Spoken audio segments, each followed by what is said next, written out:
All right, let's dive right into this explainer and learn how to transform wild, unpredictable tasks into perfectly orchestrated successes.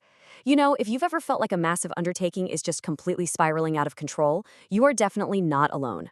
Today, we're going to look at the actual science behind project management and exactly how the pros manage to tame all that chaos. So, why do so many projects just blow past their budgets and miss their deadlines? It's kind of the million-dollar question we've all asked when a straightforward plan suddenly goes totally off the rails. Well, cost overruns and unexpected delays usually happen because these projects, especially the big ones, taking months or even years, are operating outside of normal, everyday production systems.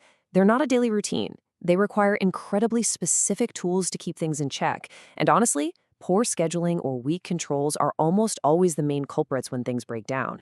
And that is exactly where project management comes to the rescue. It's not just corporate jargon, it's the rigorous scientific process of planning, scheduling, and controlling every single resource you have at your disposal. We're talking your equipment, your workforce, your raw materials. You do all of this to guarantee you hit your targets for time, cost, and quality. In the industry, they actually call this the triple constraint. If you hit all three, your project is an absolute triumph. But if you miss just one, the whole thing can literally topple like a house of cards. Here's our roadmap for today. 1. What makes a project? 2. The 5 management stages. 3. Essential project scheduling tools. 4. PERT versus CPM. And finally, 5. Finding the critical path. Section 1. What makes a project? The defining traits of temporary endeavors. You know, whether we're talking about putting together a massive annual student dinner or building something monumental like the Sultan Abdul Halim Muazzam Shah Bridge, every single project out there shares 3 core characteristics. First up, it's a single unit, meaning it has a totally unique outcome and highly specific goals. Second, it involves a whole web of related activities. Some of these are independent and some depend entirely on others.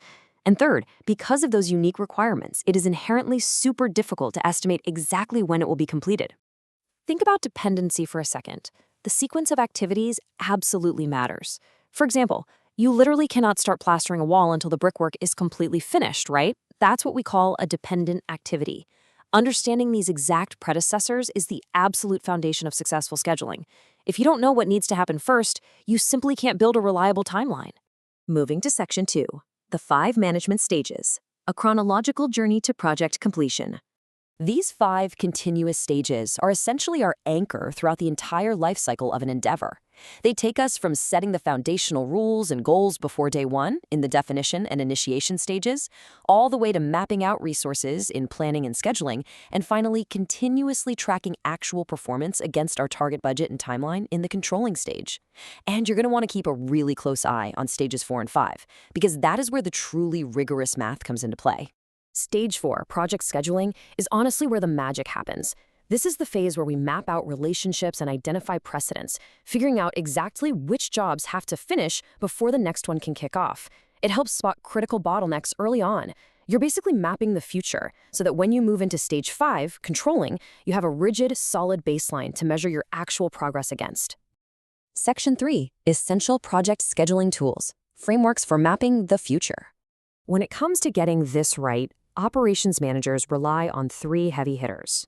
We've got the program evaluation and review technique, which everyone just calls PERT, the critical path method, or CPM, and the classic Gantt chart. While Gantt charts are incredibly popular for just showing a nice, simple visual timeline over days or weeks, PERT and CPM are the real analytical powerhouses. We use them to calculate exactly how long an activity can be delayed without ruining the whole shebang and forcing you to explain to your boss why the project is suddenly 6 months behind schedule. The whole point, the major purpose of both PERT and CPM is to identify critical paths and critical activities. These are the absolute non-negotiables of your schedule. Even a tiny delay in these specific activities will instantly jeopardize the timely completion of the entire project, which means blowing right past our triple constraint of time and money. All right, Section 4, PERT versus CPM, choosing the right analytical approach. So how do you choose between the 2 methodologies? It basically comes down to one thing: certainty. If your project has a ton of unknown variables and you're stepping into the unknown, like a brand new R&D initiative, you're going to want to use PERT because it uses probabilistic time estimates. But if you're managing a highly repetitive, certain process, something like construction or manufacturing, where you know exactly how long a task takes, you use CPM, which relies on just a single deterministic time estimate. Since PERT is designed to handle all that uncertainty, it uses a brilliant formula to find your expected activity time, denoted as T. We calculate this expected time by taking the absolute best case optimistic time, that's A. We literally give the most likely scenario the most weight by multiplying its time, M, by 4. Finally, we add in the pessimistic worst case time, B. Take that whole sum, divide it by 6, and you have your expected time. By taking those three estimates, optimistic, likely, and pessimistic, we essentially create a probability curve. This math is a fantastic way to wrangle uncertainty effectively before we even start plotting tasks onto a network diagram. Once we do have those expected times locked in, we map them out, connecting start points to end points and building a clear chain of exactly which task leads to the next. And that brings us to Section 5, Finding the Critical Path. The golden rule of zero delays. So what actually is the critical path? Well, by definition, it is the longest time path through your entire project network. The main kicker here is that the activities on this specific path have absolutely zero slack time. If a task on this path gets delayed, the entire project gets delayed. There is literally no wiggle room, or what operations managers call slack or float. To figure out if a task has any of this slack, we basically do a two-step mathematical sweep. First, we do a forward pass through our network to find the absolute earliest a task can start and finish. Then, we do a backwards pass, starting from the project end date to find the absolute latest a task can start and finish without holding everything up. Using this simple math, just subtracting the early start from the late start, we can pinpoint exactly which tasks have flexibility and which have zero slack. So what's the ultimate takeaway here? Why does all this math matter so much to a manager? Because knowing this network is a total game changer. When you know exactly which tasks have float, you can actually shift your workforce and resources away from those flexible tasks and pour all your energy into the critical zero slack activities. It prevents bottlenecks, it keeps your timeline perfectly intact, and ultimately it saves a massive amount of time and money while keeping quality high. Because at the end of the day, project management isn't just for building bridges or launching massive software updates, it's a mindset. It's a structured way to solve complex, messy problems.